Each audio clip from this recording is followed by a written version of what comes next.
हंसने को ध्यान बनाओ। हंसना कुछ ऊर्जा तुम्हारे अंतर केंद्र से परिधि पर ले आती है। ऊर्जा हंसने के पीछे छाया की भांति बहने लगती। तुमने कभी इस पर ध्यान दिया? जब तुम वास्तव में हंसते हो तो उन थोड़े से पलों के लिए तुम एक गहन ध्यानपूर्ण अवस्था में होते हो। विचार प्रक्रिया रुक जाती है। हंसने के साथ साथ विचार करना असंभव है। ये दोनों बातें बिल्कुल विपरीत हैं। या तो तुम हंस सकते हो या विचार ही कर सकते हो। यदि तुम वास्तव में हंसो तो विचार रुक जाता है। यदि तुम अभी भी विचार कर रहे हो तो तुम्हारा हंसना थोथा और कमजोर होगा। वह हंसी अपंग होगी।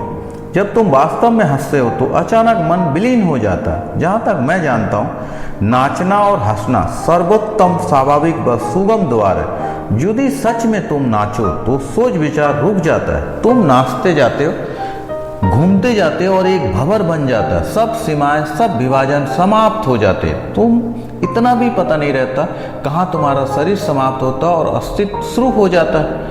तुम अस्तित्व में पिघल जाते हो और अस्तित्व तुम में पिघल जाता है। सीमाएं एक दूसरे से प्रभावित हो जाते हैं। यदि तुम सच ही नाच रहे हो तो उसे नियंत्रण नहीं कर रहे हो, बल्कि उसे स्वयं की ओर नियंत्रण कर लेने दे रहे हो, तो स्वयं को वशीभूत कर लेने दे रहे हो। तो यदि तुम निश्चित में वशीभूत हो जाते हो तो सोच विचार रुक जाते हैं। हंसने के साथ भी ऐसा ही होता है। यदि तुम हंसी से आविष्ट हो और आनंदित हो जाओ तो सचमुच विचार रुक जाता है। निर्विचार की दशा के लिए हंसना एक सुंदर भूमिका बन सकती है। जापान में हंसते हुए बुद्ध हुतई की एक कहानी। उसकी पूरी देशना ही बस हंसना थी।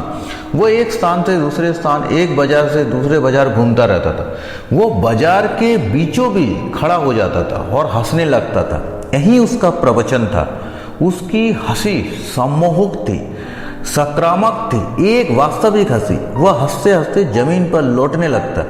जो लोग जमा होते वे भी हंसने लगते और फिर तो हंसी फैल जाती। हंसी की तूफानी लहरें उठती और पूरा गांव हंसी से आनंदित हो जाता। लोग राह देखते थे कब हुतई उनके गांव में आए, क्योंकि वह अद्भुत आनंद और आशीष लेकर आता था। उसने कभी भी एक शब्द नहीं बोला, कभी भी नहीं।